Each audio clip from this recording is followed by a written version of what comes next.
Zoezi la usajili na udhibitishaji wa wapiga kura loanza rasmi jana kote nchini limeanza kwa kasi ya chini katika eneo bunge la Kandui, ambapo kufikia sasa ni watu wawili pekee waliokuwa wamesajiliwa. Afisi ya tume huru ya uchaguzi na mpaka IEBC katika eneo hilo inalenga kusajili wapiga kura wapatao 3,000 kabla ya makataa ya usajili na udhibitishaji wa wapiga kura kufikia mwishoni mwa mwezi Oktoba. Celestine Wekesa, afisa msaidizi wa usajili katika eneo hilo, amethibitisha idadi hiyo ndogo ya waliosajiliwa hadi sasa.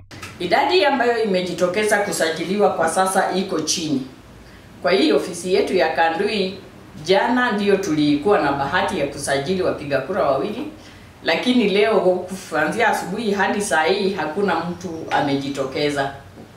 Target yetu kama Kandui ni kusajili watu 3,000 kwa hii muda wa siku 30, na katikati ya saa hii hadi tutakapopiga kura mwaka wa 2027 tuko na target ya watu 33,000. 2022 katika Kandui constituency idadi ya watu wenye walikuwa wamejisajili walikuwa 1,115. Wakati huo baadhi ya wakazi wa Kandui wameelezea wasiwasi wao kuhusu mwitikio mdogo wa wananchi kujitokeza kusajiliwa. Philip Wanyonyi, mkazi wa eneo hilo, ametoa wito kwa viongozi wa tabaka mbalimbali kushirikiana katika kuhamasisha wananchi, hususan vijana, kujitokeza kwa wingi kushiriki katika usajili huo muhimu. Viongozi wa tabaka mbalimbali wajitokeze, wahamasishe wananchi wajitokeze, waende wajiandikishe kama wapiga kura, hasa wanasiasa, kwa maana wanasiasa ndio main beneficiaries wa wapiga kura. Lazima wajitokeze, waambie wananchi waende wajiandikishe, na vile vile wathibitishe sajili ya wapiga kura katika kaunti, ili wakati kura zinafika tunajua tuko na wapiga kura kiasi fulani na watajitokeza siku ya. Naye Salim Mwanga, kiongozi wa dini kutoka msikiti wa jamii ya Bungoma, pamoja na Jaira Simiyu ambaye ni mwanabodaboda kutoka Kandui, wameelezea kuwa uongozi bora unaweza kupatikana tu endapo vijana wengi watajitokeza kusajiliwa na hatimaye kupiga kura katika uchaguzi mkuu wa mwaka wa 2027. Fursa hii imetolewa kwa zaidi ya vijana milioni 6 Kenya, ili mjitokeze, mjiandikishe, kisha mtimize haki yenu ya kidemokrasia, badala ya kwenda pale kwa barabarani kuzua fujo, maandamano mara kwa mara.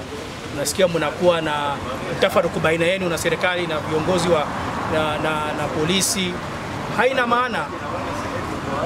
maana kubwa zaidi, na jambo kubwa ambapo Wakenya mnaweza mkaifanya leo hii kuandikisha na kumake sure kwamba hiyo siku ya kupigaji kura mmejitokeza kwa wingi, mmepiga kura na mmewachagua viongozi ambao ninyi mnawapenda. Lakini wapo kama hamtahusika, wataingia wale ambao ninyi mnawapenda. Leo hata nimeshangaa kwamba yani watu wawili kwa siku mbili, kumaanisha ni mtu amepatikana mmoja leo mwingine jana. Na ni jambo hilo halitafanya tupate viongozi walio wazuri. Sasa kuanzia leo, vijana wenzangu, please kindly tafuta kituo mahali popote unaona unaweza uangalie kama kitambulisho chako kimebadilishwa ama kiko wapi, ama kadi yako imebadilishwa imewekwa wapi, ili ukae ukiwa tayari ya kwamba 2027 unachagua kiongozi ambaye unataka. Kwa sababu unaenda kwa barabara kusema 1 term mwingine 2 term, lakini hauna kitambulisho, hautabadilisha uongozi ambao unataka. Wito umetolewa kwa jamii nzima kushiriki kamilifu katika zoezi hilo kama njia ya kujihakikisha ushiriki katika maamuzi ya kidemokrasia kuhusu uongozi wa taifa. Alex Wekesa, Runinga Tandao, Kandui.